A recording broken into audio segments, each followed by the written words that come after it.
see now, syempre, ang funneled na hero ng Team Zapno is the Benedetta. We did expect naman na ganun mangyari. Okay, Chester already outplaying Mr. V.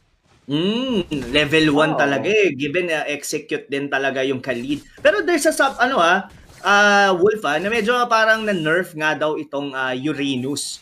Itong specific meta natin na hindi na siya ganon compared to what he was before the Project Next. Or even on Project Next, may parang slight na parang humina nga daw ang isang Uranus on the side lane. Definitely, Khalid naman ay isang hero na mas malakas na talaga sa level 1. Mr. V actually opted to go for Concussive Blast. Yes, oo. Sana pop niya rin pala dun yung kanyang vengeance. By the way, ang Uranus ang ating most banned and most successful hero during MPL Season 6. Tama ba ako doon, Wolf? It's 99% pick and ban, which means na isang beses lang siya, isang laro lang siya, hindi napansin.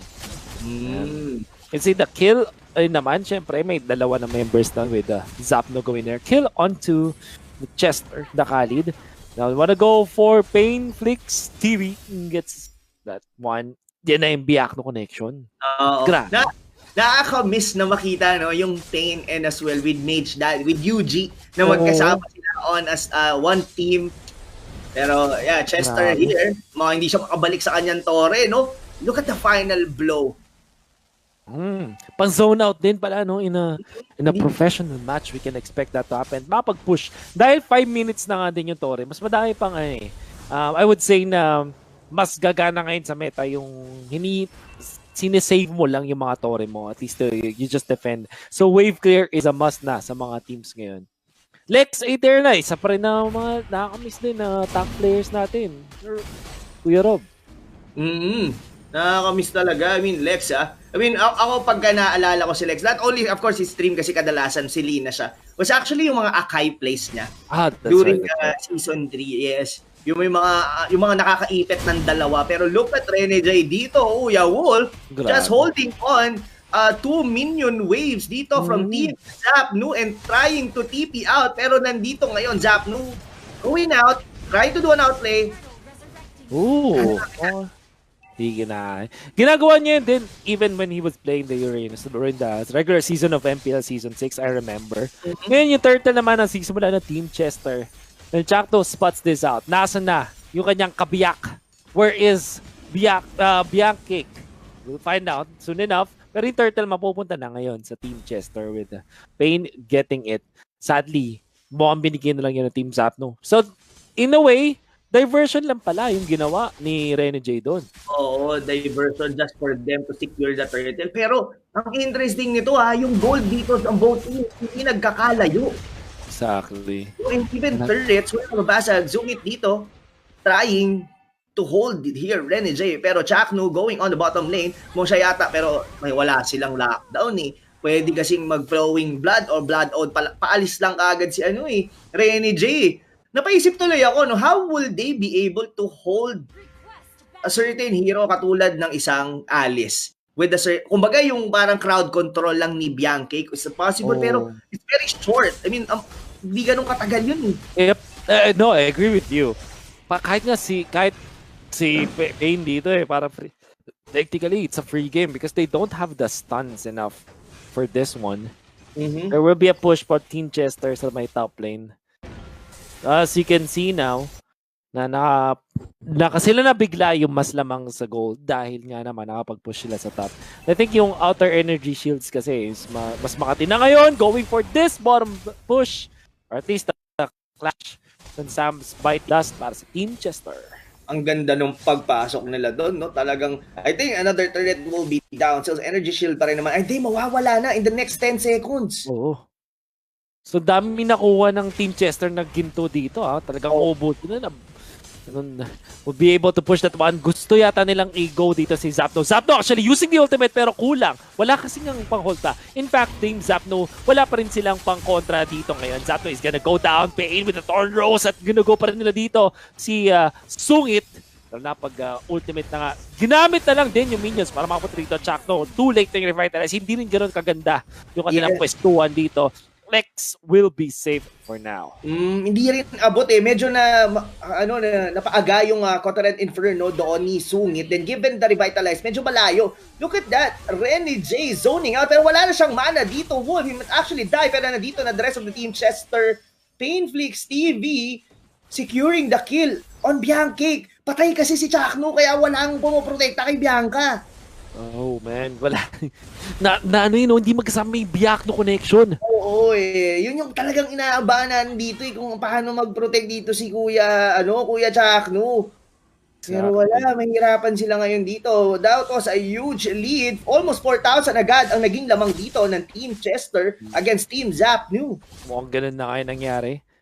Pero may turtle na pambawi dito ang Team Zapnu kung sakali mananakaw nila. But Team Chester is so prepared for this.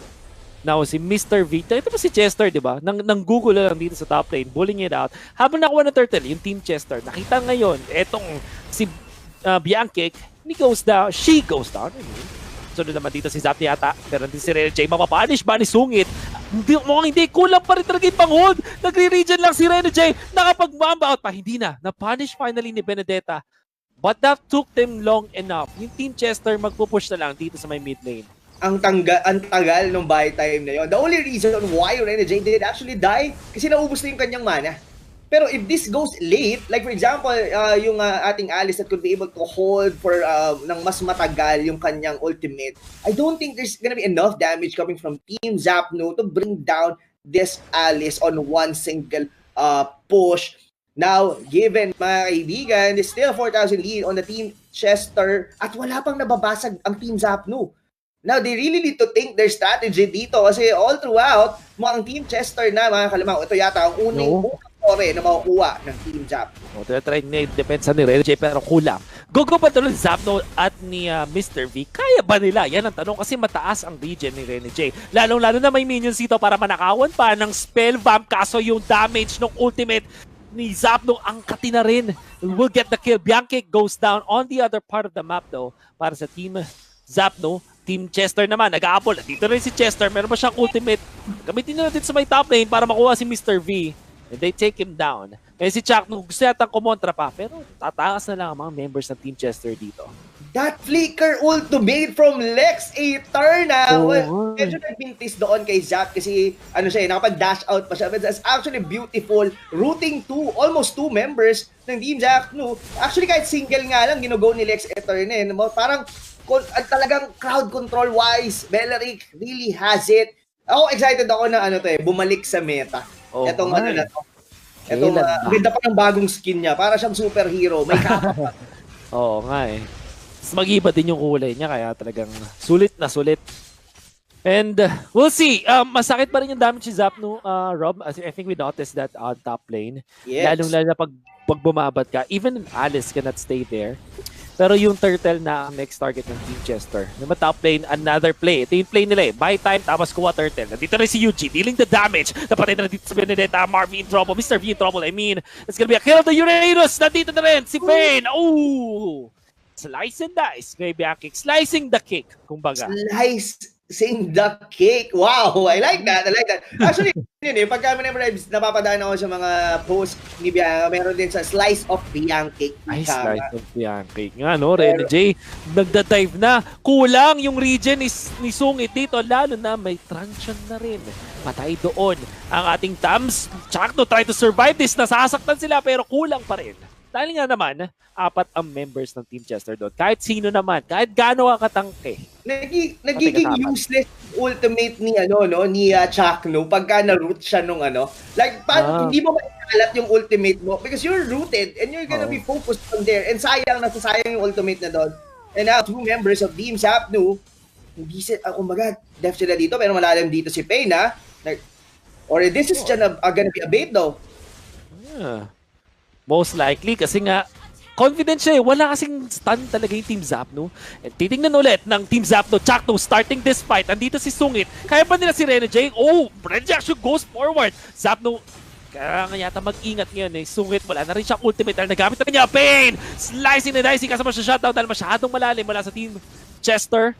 At hindi yun gusto. Overcommit na doon si si Kapitan Ping, pero still, Rene J still holding on. Pero yun na yung crowd control na hinahanap natin coming from Bianchi, Kuya Wolf, Rene J. Overcommitment coming from Team Chester. Mukhang ito na yata ang pagbawi ng api nila Team Zapnu. They still have the Benedetta here with the damage. Look at that. Chester might fall. Raging Sunstorm palayo, para nandito na si Eugene, pati na rin si Lexator na nasa ng ulti, yun na nga, Finlikero na nga, na-control na nga rin. Ganda ng Sanguine Claws dito, parang walang follow pala sa Team Zapnu dahil sila yung tumatakbo.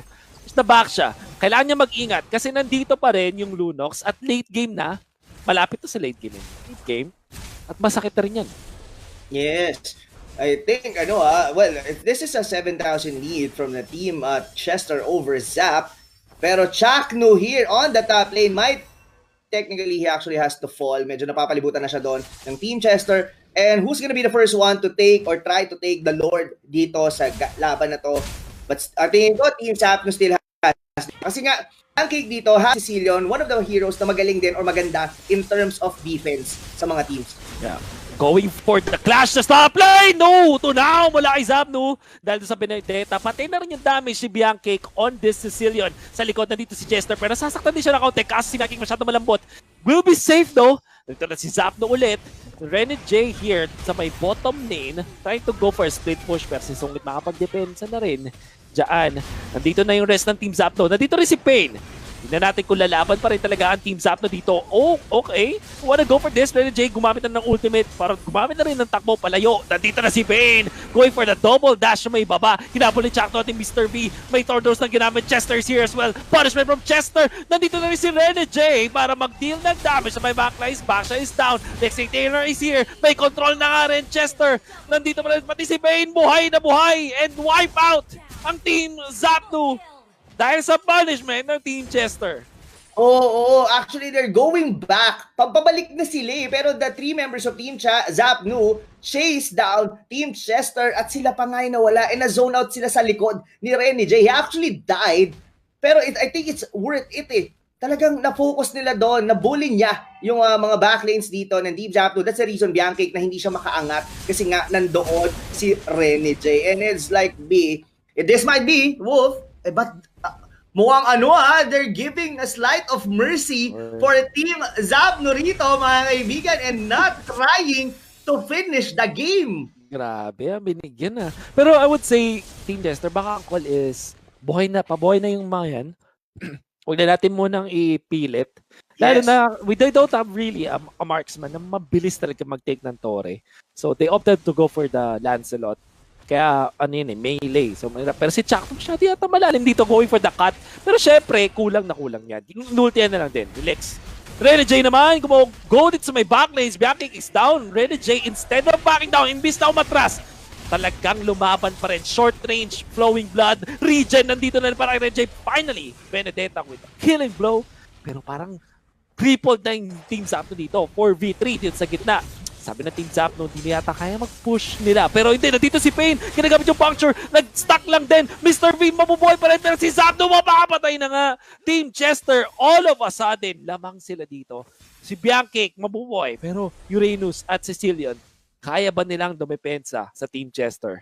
Yes, and looks like Team Chester dito, very disciplined on their approach dito sa laban na to. Kasi they could potentially try to finish it pero they recognizing na pwedeng madepensahan pa naman to ng Uranus and might as well be maging safe, better safe than sorry yung kanilang laro. Though they already have a 10,000 lead and mukhang pinapalibutan or rather kiniklear na dito ng Team Chester and might try to get the Lord. Pero look at the positioning dito ni Chaknu. Yeah. Going for this. Nag-go nila ulit. Mayroon na sila mga minions sa may gitna. Ang ganda ng Sanguine Claws. Ang kati na rin ng damage. Pero kalahati na lang buhay ng base. In comes sa Cotret Inferno. Nagpakomit na rin yata masyadong Team Zapnu. Pero sasaktan sila. May chance nga lang ang makakuha dito Team Zapnu. Dahil napatay na rin si Lexator na. Chester nakapag-heal. Raging Sunstorm papunta doon sa ilalim ng base. At nakuha pa na kill si Chester. Can he get away from this? Mukhang hindi na. Doon na sila lumalim, pero sabi nila, para lang talaga sa inhibitor yan. Now, Mr. B going for Mage.UG, pero napatay pa rin siya ni Rene J. Nandito na yung damage. Sungit, kaya ba niya hindi pa rin. Naka-back down si Rene J. Sungit try to survive this. Pero masyado na yata maraming minions. Nasa si Benedetta, matagal pa bago mag-survive. Sungit will go down. And Team Chester, ito na yung natapos na. I was actually looking at Chakno on the map.